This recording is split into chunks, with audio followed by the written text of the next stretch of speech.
Hi everyone.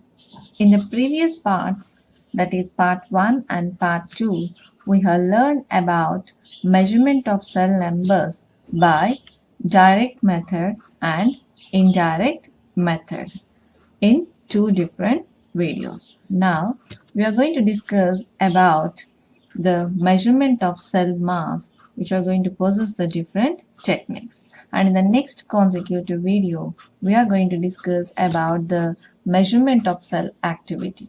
Okay, so coming to the measurement of cell mass, which involves three different types of techniques, that is measurement of nitrogen content, measurement of biomass, measurement of turbidity. So the first one, measurement of nitrogen content.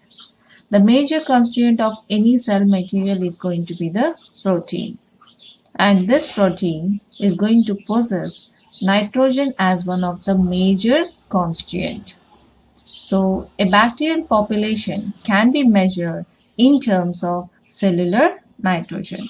So as some of the scientists said that nitrogen is going to be of about 40% of bacteria on dry weight masses. So here this nitrogen percentage may vary to the what situations too. So here to measure the growth by this technique, that is measurement of nitrogen content, we must first harvest the cells and then wash them free of any medium and other materials, and then the nitrogen is estimated by the chemical analysis, usually by Kesdal method.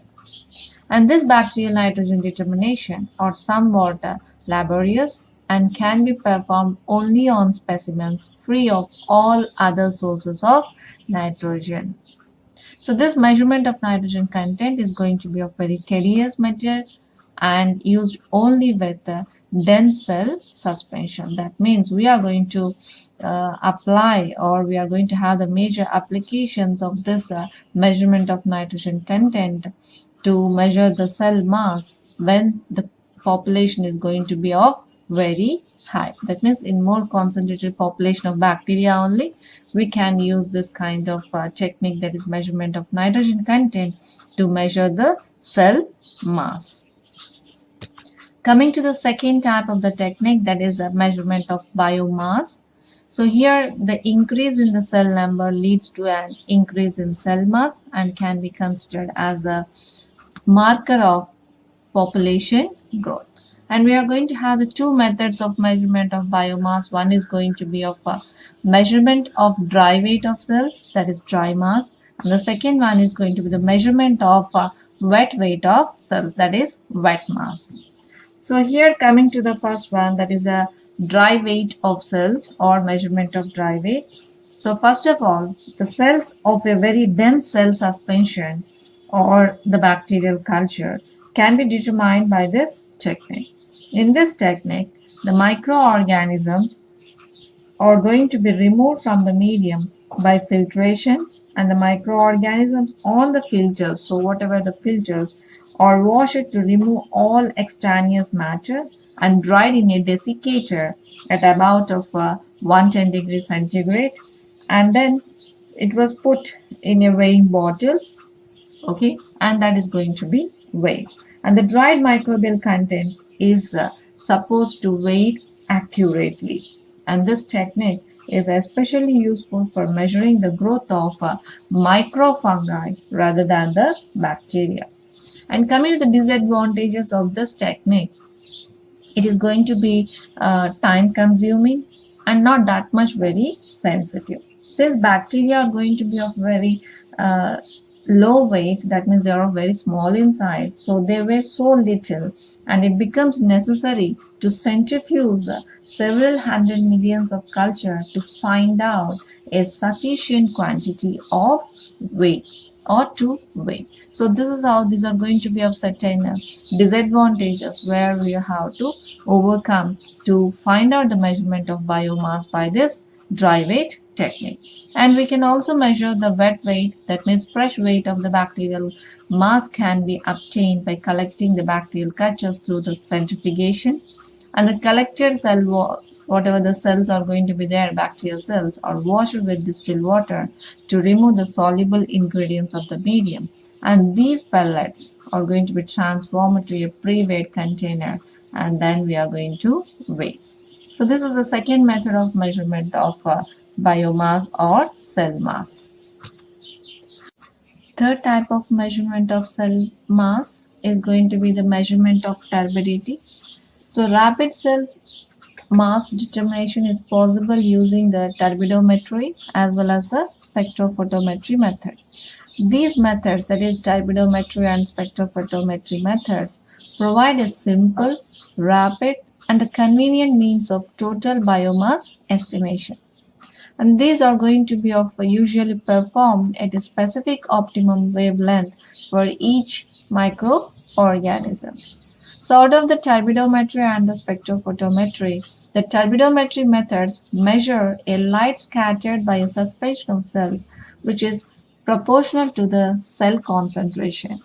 And this turbidometry is going to be based on the fact that microbial cells are going to scatter the light that is striking them. So since the microbial cells in a population are roughly constant size, the amount of light is that is the amount of the light that is going to be scattering is directly proportional to the biomass of cells present and indirectly related to the cell number. One visible character of growing this bacterial culture is the increase in cloudiness of the medium, which we are terming it as a turbidity. When the concentration of the bacteria is going to reach about 10 million cells, that is 10 to the power of 7 per ml, the medium appears slightly cloudy or turbid. If further increase in the concentration results in the greater turbidity. That means when a beam of light is passed through a turbid culture, the amount of light transmitted is measured, and the turbidity, that means greater the turbidity, lesser would be the transmission of the light through the medium. Thus, light will be transmitted in inverse proportional to the number of bacteria. So for example, if you are going to take a plain glass transmission of the light and some sort of a cloth or the one which is very thick, which will not allow the full light to pass them, is going to be of a comparative with our turbid, where if you are transmitting the light through the water, the distilled water, and if you are passing the light through the any other materials like milk or the thing, so you see the difference of passage of the light. In the same manner here, the light scattering is going to be different in the presence of turbidity and in the absence of turbidity. So then coming to the spectrophotometer, so this spectrophotometer is going to be one of the simplest ways to determine the density of the bacterial culture. And not only that, it is also used to quantify the degree of turbidity in the culture. When we mix the bacteria growing in a liquid medium, the culture appears turbid, and this turbidity is because a bacterial culture acts as a colloidal suspension that blocks and reflects the light passing through the culture. So it is going to reflect the light that is passing through the culture. And this spectrophotometry method may be employed using absorbance or transfer, that is transmittance of a cell suspension. Some modern fermentation monitoring systems employ methods based on near-infrared spectroscopy. So if we coming of seeing the spectrophotometer instrument, the instrument used to measure the turbidity is going to be called as a spectrophotometer. And this is going to consist a light source, a filter which is going to allow only a simple or a single wavelength of light to pass through, and a sample tube containing the bacterial suspension, and a photocell that compares the amount of light coming through the tube with the total light entering the tube. So these are the parts that we are going to see. So here is the source of light, then we'll have a filter here, and the tube, this is the tube which we call it as a cuvette, tube with cell-free medium, or and here if you see, this is a tube with suspension of microorganisms, and this is going to be the photocell or detector. Okay, then how it is going to work?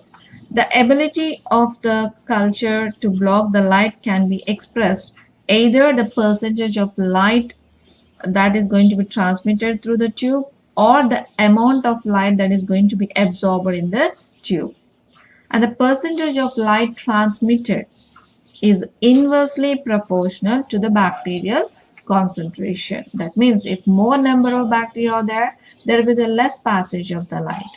If more passage of the light is there, obviously it shows the less number of bacteria. So that's all. The percentage of light transmitted is going to be inversely proportional to the bacterial concentration. That means greater the percentage of transmission, lower will be the number of bacteria.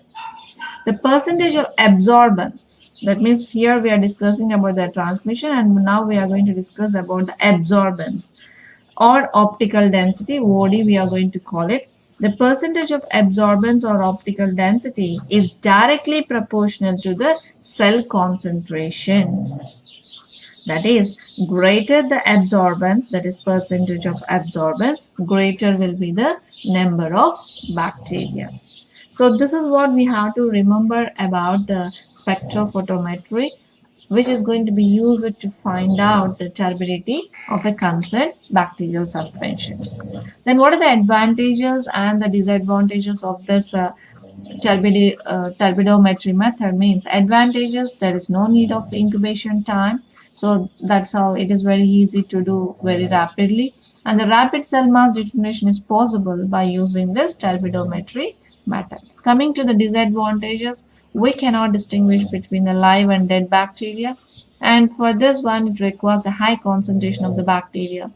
And these methods, whatever the turbidometry and the spectrophotometry methods, are requiring the construction of appropriate calibration curves, which are prepared already using the standard cell suspension containing the known concentration of cells. So where we are supposed to take care when interpreting the results of the fermentation broth containing the particulate matter or highly colored. So these are the certain techniques by which we are going to measure the cell biomass. And in the next part, we will discuss about the measurement of cell activity. Thank you.